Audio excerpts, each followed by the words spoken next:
am so sorry for the way Uncle Vance and my cousin Bo treated you. It's fine, they love you. No, they had no way accusing you of trying to take advantage of me.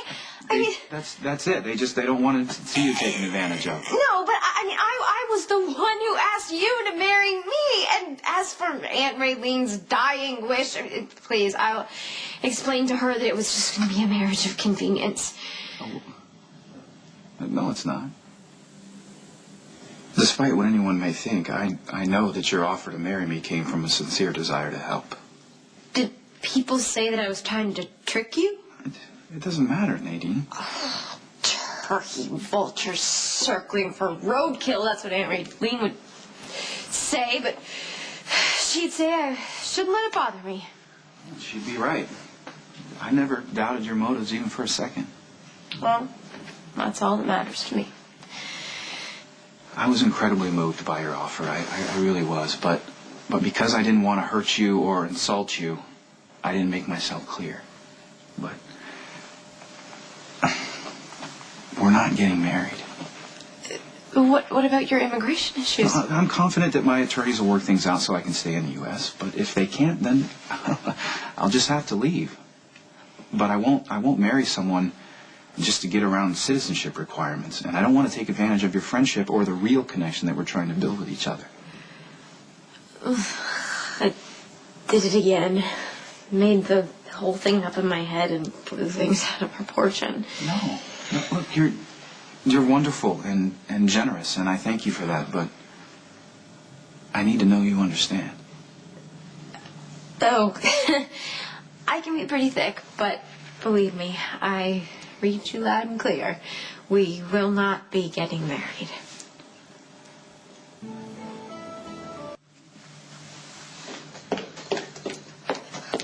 Okay, I know how this is going to look like I'm desperate and will use any excuse, but that's really not what's going on, because I heard you loud and clear when you said that you didn't want to... It's all right. Okay, and I know it's beyond pathetic to put you on the spot for a woman that you've never met, so please forgive me. Okay, I do. What? I forgive you. But you don't even know what for. Well, I'm sure whatever it is, you had the best of intentions, so you don't need to be forgiven. I wouldn't be so sure. I couldn't bring myself to tell Aunt Raylene the truth. So she still thinks that we're getting married, and now she wants to meet you. Aunt Raylene, this is Nikolas. Come closer.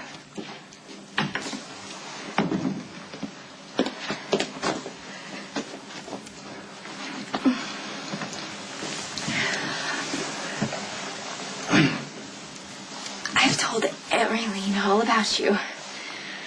His silence tells me more. No greater sign of weakness than a man who feels he has to say something. Well, I'll tell you that your niece is certainly an incredible woman. And I know that you've been a huge influence in her life, and I just want to say that it's a pleasure to finally meet you. Well, it's a pleasure to meet the man who had the good sense to snap her up. Well, maybe you should get to know Nikolas a little better. And please pay no attention to those yokels, Vance and Bo. Their hearts are in the right place, but their vision is impaired from a romantic perspective. Oh. They can't see what's perfectly apparent. That you two are meant for each other. Really, I'd like to speak to Nikolas alone. Oh, I don't know if that's a good idea. You don't want to wear yourself out. We're not going to play handball. Okay.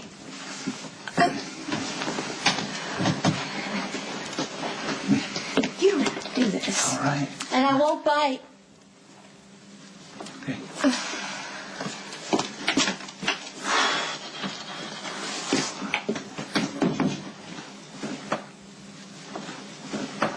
It's very bad luck to lie to a dying woman, so you best be truthful. What are your intentions toward Nadine?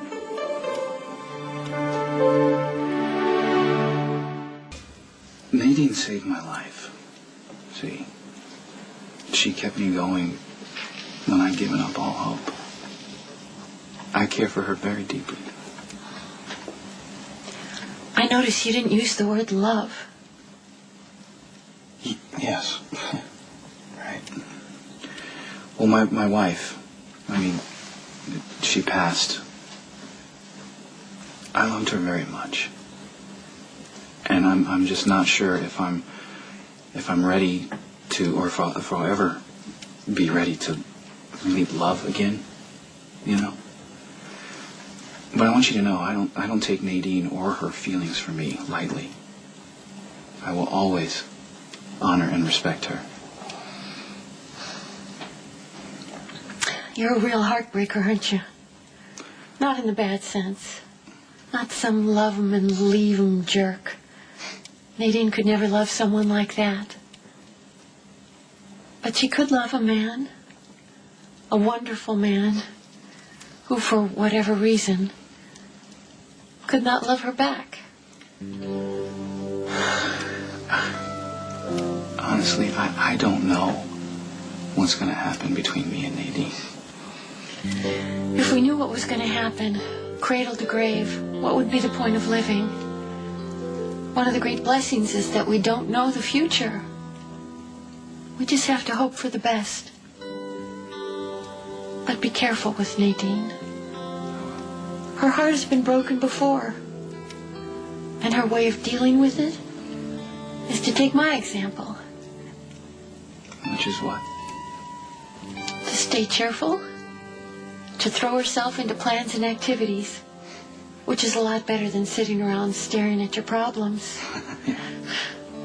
Still, it's a way for Nadine to protect herself.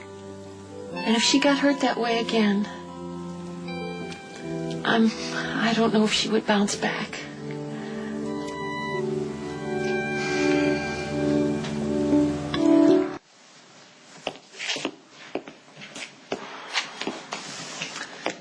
I hope Aunt Raylene didn't say anything too embarrassing about me. No, she's wonderful. I see where you get it. Oh, please. I'm nothing like her. It's so sad. What happened, don't you think? I mean, she fell in love with this lawyer who was married, and his wife, well, frankly, she's crazier than a June bug, in and out of hospitals, and it was just, I mean, eventually, she didn't expect him to leave her or anything, but eventually she did get better enough to get out of the hospitals. But then I think they moved away to Florida, I think it was. I don't really know because she doesn't talk about it anymore, but she doesn't clearly act like she has a broken heart or anything. But, I mean, that's why people say that I acted just like her when, What? No, oh, nothing. That was just, I didn't want to disappoint her about you and me. Right. Yeah, I know. Well, I don't blame you. I couldn't disappoint her either. What? If your Aunt Raylene's last dying wish is to see you married, then